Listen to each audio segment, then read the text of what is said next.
Vamos a establecer un contacto telefónico. Nos dicen que ya la tenemos al aire, María Fernanda Barreto.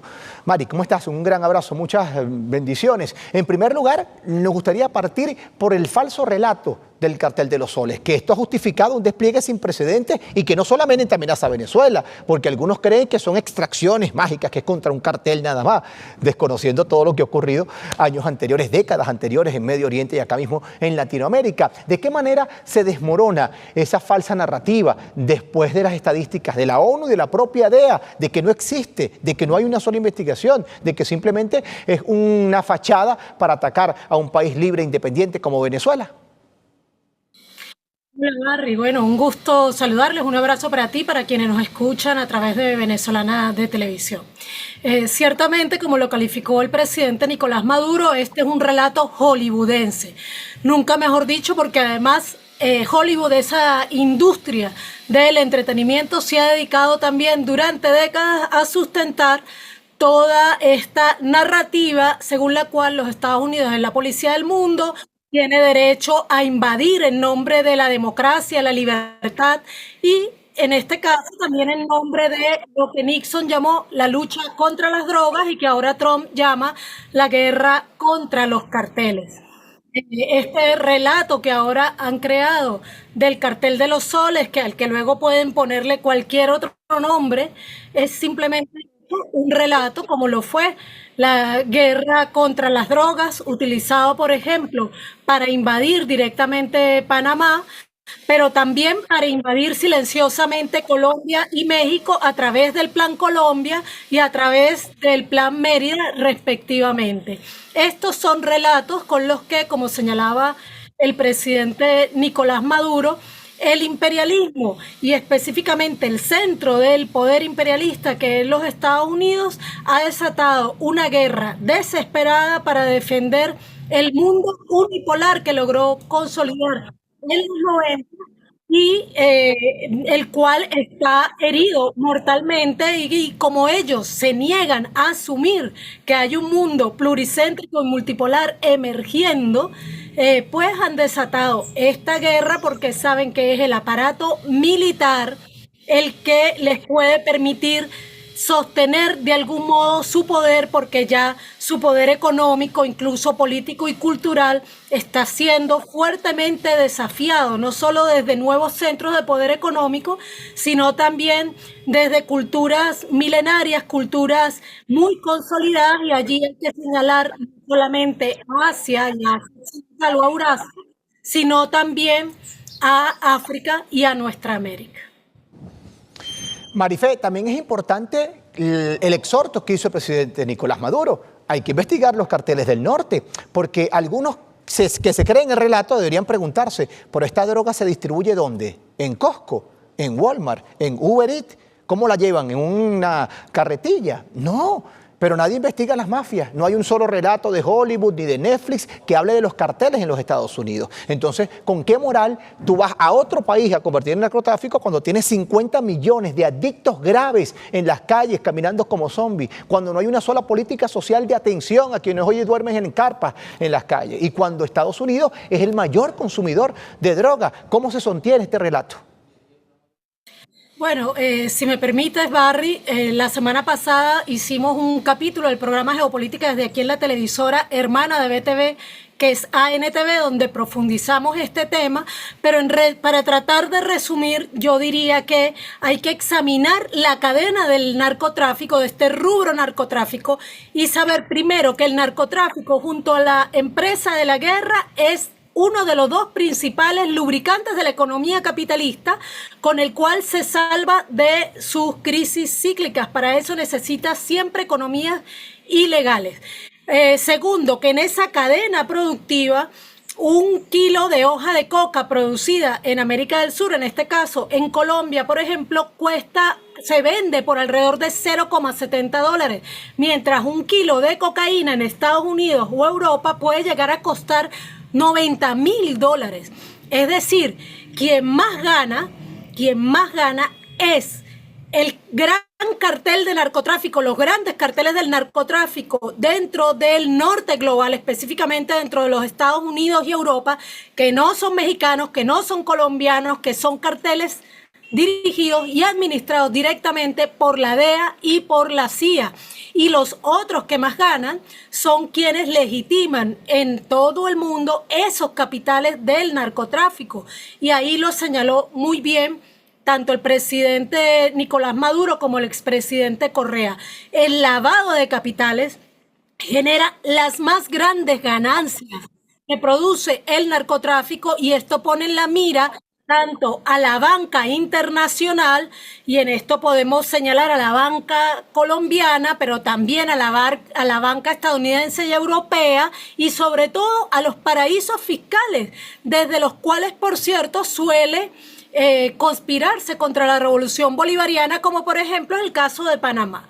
Entonces hay un gran negocio allí en el narcotráfico, y las mayores ganancias no le quedan al campesino, no le quedan ni siquiera al pequeño distribuidor que se para en una esquina de un barrio a vender drogas, sino que quedan en los grandes carteles y en los grandes bancos, y nadie de ese centro del poder imperial está interesado en detener ni a los grandes carteles. Solo atacan carteles cuando les estorban algunos carteles para luego levantar otros, ni mucho menos estar interesados en atacar a la gran banca. Entonces, teniendo conciencia de esto, podemos entender que no hay desde los centros del imperialismo ninguna lucha contra el narcotráfico, porque lo necesitan, porque les es útil tanto económicamente como políticamente para justificar, por un lado,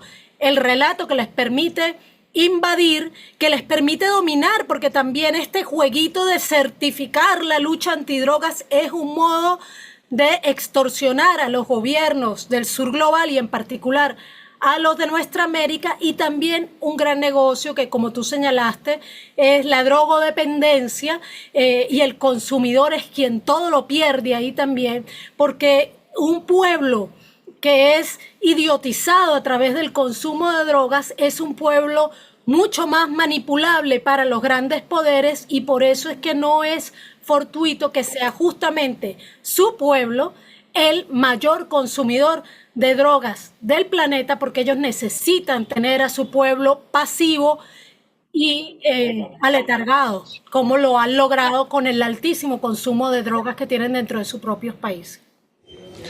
Marifé, no menos importante es el tema de lo que mostró el presidente como estadística, lo que es Venezuela. Ojo, que lo sabe el mundo entero. La mayor reserva de crudo, nuestro país, 300.000 millones de barriles. La mayor reserva de oro, cuando la certifiquen, seremos nosotros. La cuarta reserva de gas, pero además es un país megadiverso. Solamente hay 10 países megadiversos en el mundo entero que lo tienen todo, que tienen nieve, que tienen selva, que tienen montaña, que tienen fuentes hídricas, y Venezuela es apetecible por ello. ¿Cómo es ese contexto que justificaría atacar a una nación que para ellos, por su posición geográfica, por su riqueza, es estratégica? Y también, en la misma pregunta, Marifé, ¿cómo ves el movimiento? Ayer criticaba el presidente de la República la posición de Puerto Rico, pero ¿qué podemos esperar si Puerto Rico no es libre? Es una colonia, es un estado libre asociado, una colonia. Y otras naciones como Trinidad y Tobago, que han tomado un partido, ojo, apátrida para la patria grande, que inclusive va en contra de los principios de libertad y de una región de paz. Bueno, sí, ciertamente, bueno, son dos preguntas diferentes. Primero, el presidente lo dijo bien, esto es lo que dicen todos los análisis ya desde hace varios años. Venezuela es objetivo de una guerra híbrida imperialista desatada contra este país por sus riquezas minerales, mineroenergéticas, pero también por lo que ellos consideran riquezas ecosistémicas, y por supuesto, también lo señaló el presidente, porque somos un mal ejemplo, porque aquí desde Venezuela se está planteando también una alternativa a la democracia representativa, al modelo liberal occidental que ellos han venido imponiendo en nuestro hemisferio, y desde aquí hay un desafío hacia la construcción de una democracia popular, un Estado comunal que presenta una alternativa muy diferente. Además, aquí se habla de socialismo, se habla de trascender el capitalismo y solamente mostrarle al mundo que hay vida más allá del capitalismo, es altamente subversivo y ellos saben que es peligroso para ellos. Además, tú señalaste, hay una posición geoestratégica de Venezuela, recordemos que es la entrada por el Caribe a Sudamérica, también es la entrada de norte a sur del Amazonas y es por supuesto el principal puerto del Caribe que podría ser muy útil para los intereses del gran comercio mundial. Pero también señaló allí el presidente, y me parece importante insistir en esto, hemos dicho que los Estados Unidos relanzó la doctrina Monroe en el 2018 y ese relanzamiento de la doctrina Monroe implica entonces relanzar también los dos grandes lubricantes de la economía capitalista en nuestra América, el narcotráfico y la empresa de la guerra, y en este caso eso es contratistas militares privadas y paramilitarismo. Pero como el próximo gran escenario de guerra mundial que ellos tienen contemplado para defender su mundo unipolar es la región del Indo-Pacífico, donde está China y también India, por cierto, entonces han venido tomando los puertos del Pacífico de nuestra América para convertirlos en los principales puertos de salida del narcotráfico. Y eso es lo que el presidente digamos, ratificaba y nos mostraba cifras al respecto, porque esas son las cifras reales, las cifras que puede conseguir cualquiera que investigue un poco ahí. Ahora, ellos con este relato hollywoodense, insistimos, como lo dijo el presidente, otro objetivo que están tratando de cumplir es dividirnos. Y entonces han comenzado a obligar, también por la vía de la extorsión de la certificación que se entrega justamente ahorita en estos días de septiembre, han venido obligando a los países de nuestra América, esto es América Latina y el Caribe, a tomar partido a favor de los intereses imperialistas. Y han salido países como Paraguay, como Argentina, pero también tristemente países del Caribe como Trinidad y Tobago y Puerto Rico, que para nosotros y nosotras es un país, pero que para ellos es, yo diría que ni siquiera una dependencia, porque la tratan peor que el resto de sus estados con esa excusa de que es un estado libre y asociado. Es decir, que ese relato también tiene como objetivo dividirnos, porque le tienen miedo a la unidad de nuestra América, porque esa unidad por la que luchó Bolívar, por la que lucharon nuestros libertadores y libertadoras, es la unidad que puede detener este relanzamiento de la doctrina Monroe y puede garantizar que nuestra América no entre en esa dinámica de la guerra, sino que de la guerra que ellos están tratando de imponer en todo el mundo, sino que se mantenga como zona de paz. Marifé, de igual manera, el presidente criticaba, tanto en este espacio como en su programa, con Maduro Más, los relatos de los medios de comunicación, sobre todo las grandes agencias. Ojo, quisieron rodar esto hace 3 semanas atrás, casi un mes, que van en 36 horas, que los buques llegan, que en las costas venezolanas. Entonces ahora, cuando Venezuela se defiende y tenemos 8.2 millones de personas alistadas, y allí permíteme incluirme, y que estamos prestos a la batalla, y comenzó el adiestramiento, y se levantaron además unidades populares milicianas en cada uno de los circuitos comunales, 5.336, y junto con Colombia, un plan estratégico de aquel lado 25.000, de este lado 10.000 hombres, para erradicar a los grupos criminales. Entonces ellos lo ven como una provocación de Venezuela, una provocación después que trajiste 8 destructores y un submarino nuclear a una región desnuclearizada. Es como colocar eso para luchar contra el narcotráfico, que tú lleves un carro de Fórmula 1 a una pista de karting, o que meta una manera desproporcional de fuerza a alguien que todavía en un gimnasio no ha comenzado ni siquiera sus primeras tareas. ¿De qué manera definir este relato que busca incluso poner a Venezuela como el malo? El relato incluso de Malcolm X, de los medios de comunicación, que te hará reivindicar a los victimarios y odiar a las víctimas. Correcto. Bueno, como lo dijo el presidente Correa, y me encanta que se reivindique esto, los comunicadores políticos, las comunicadoras políticas no podemos ni tenemos por qué ser neutrales. Por lo tanto, yo también me incluyo, Barry, yo también me alisté en este llamado, a pesar de que ya hace varios años que soy miliciana, nos llamaron a ratificar nuestra voluntad de estar ahí, en la línea del frente, para defender a nuestro país, que entendemos es la defensa además de la paz de nuestra América. Cuando dijimos anteriormente que Venezuela es objeto de una guerra híbrida, tendríamos que entonces hablar de que esa guerra híbrida tiene varias dimensiones y una de las dimensiones de esa guerra es la guerra comunicacional. Hay una guerra comunicacional desatada contra Venezuela desde el triunfo del presidente Hugo Chávez, sobre todo desde que el presidente Hugo Chávez hizo evidente su intención de impulsar desde Venezuela un nuevo proceso y de levantar realmente y no nominalmente, como lo hacía siempre la derecha, las banderas de Bolívar. En ese sentido, hay una guerra híbrida que cuenta con los carteles mediáticos, porque es que la gran mediática internacional no podemos llamarla medios de comunicación porque no comunican, solamente desinforman, nos meten propaganda, pero además son armas para las operaciones psicológicas y la guerra cognitiva.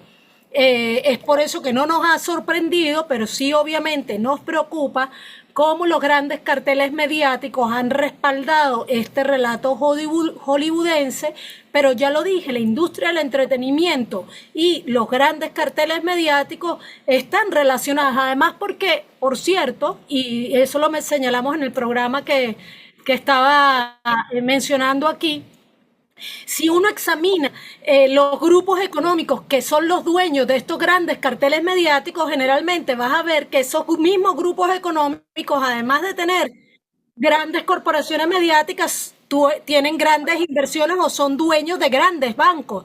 Y además, muchos de ellos también están relacionados con las compañías militares privadas y de seguridad, que es el otro gran negocio. Y también, si examinas entonces más allá, vas a encontrar seguramente una línea oculta que los relaciona con el narcotráfico y la guerra. Marifé, finalmente, y no podemos dejarlo por fuera, está el tema de la lancha, que además hay dos vertientes, quienes dicen que es inteligencia artificial y que es un relato además muy peligroso, porque que tú inventes algo así para justificar un ataque y quizás las presiones de que dijiste que en 36 horas llegaba, de que los mismos medios de comunicación comienzan a increparte, de que la gente comienza a desesperarse. Eso por un lado. Y por el otro, y no menos importante, se cometieron crímenes de guerra, que inclusive este fin de semana salió un reportaje de Intercept, no sé si lo viste, que es un medio en el cual hay investigadores, periodistas, especialistas en todo el tema criminalístico, que decían que hay muchas dudas alrededor de esto, pero de todas lo que sí está claro es que si realmente atacaron esa lancha fue un crimen de lesa humanidad, que fue incluso un uso desproporcionado. Y uno se pregunta, si tenían ellos 8 buques, si tienen, y tenían un submarino, y 4.500 hombres, y 1.200 misiles, ¿por qué no los apresaron? Era una oportunidad de oro, ¿no? De meter preso a esa gente y presentarlo ante la justicia, con nombre y apellido, y algunos vínculos. Pero ¿de qué manera tú con un dron puedes apreciar de que esa gente es del Tren de Aragua? Sin testigo, sin investigación. ¿Cómo ves todo este relato y cómo eso acelera las tensiones, las presiones, los posibles ataques contra nuestro país? Bueno, sí, ciertamente, por donde quiera que lo veas, el relato está muy mal construido como relato para ser sometido a alguna forma de pericia. Yo no tengo ninguna duda de que esto sea generado por inteligencia artificial, dado que lo dijo el propio ministro de Comunicación e Información de Venezuela, y bueno, es una persona muy bien informada que debe haber estudiado bien el video. Pero como tú señalas, si la imagen fuera real, o aún siendo por inteligencia artificial, lo que causa preocupación es cómo hay una opinión pública en Estados Unidos, porque yo creo que esa operación mediática está dirigida para la opinión pública estadounidense, que a diferencia de la venezolana no está acostumbrada a cuestionar. Entonces, esa opinión pública estadounidense, ¿cómo han logrado ellos meterles en la cabeza que el derecho internacional ya no existe, que su idea de un mundo ajustado a reglas les permite a ellos hacer lo que a ellos les parezca? Y entonces, si se sospecha que alguien está traficando droga, porque tú no puedes probar con una imagen satelital que alguien está traficando droga, porque no hay modo de que digan veas desde el satélite un cartel que diga aquí se trafica droga, esto es cocaína, y tampoco han mostrado las imágenes de inteligencia mediante las cuales vieron que estaban cargando cocaína. Entonces, ¿cómo esa opinión pública legitima que ante la sospecha de tráfico de cocaína de una vez se asesine a todas las personas que allí están? Y eso lo han logrado con años de trabajo que incluyen la drogodependencia, pero incluyen también el trabajo de la industria del entretenimiento y el pésimo sistema básico educativo estadounidense. Todo esto se mezcla para ello porque ellos lo que quieren es legitimar ante su opinión pública cualquier acción ilegal que puedan hacer contra Venezuela, porque si nos ponemos a desglosar el video, si el video fuera cierto realmente, para quienes conocemos un poquito del mundo de la pesca, por ejemplo, sabemos que en esa lancha 11 personas con no sé cuántas cantidades de cocaína que ellos dicen que iba, es imposible. Y creo que está tan mal construida la historia que por eso es que no tengo dudas, que no está hecha para pasar alguna pericia, está hecha para una opinión pública sumamente sometida, receptiva y sin ningún tipo de criterio propio. Y esa opinión pública evidentemente no es la opinión pública venezolana. Marifé, qué bueno conversar contigo, bastante documentados tus análisis, seguramente estaremos conversando pronto. Muchísimas gracias. Un gran abrazo, Barry, para ti, para todo el equipo y para quienes nos escuchan.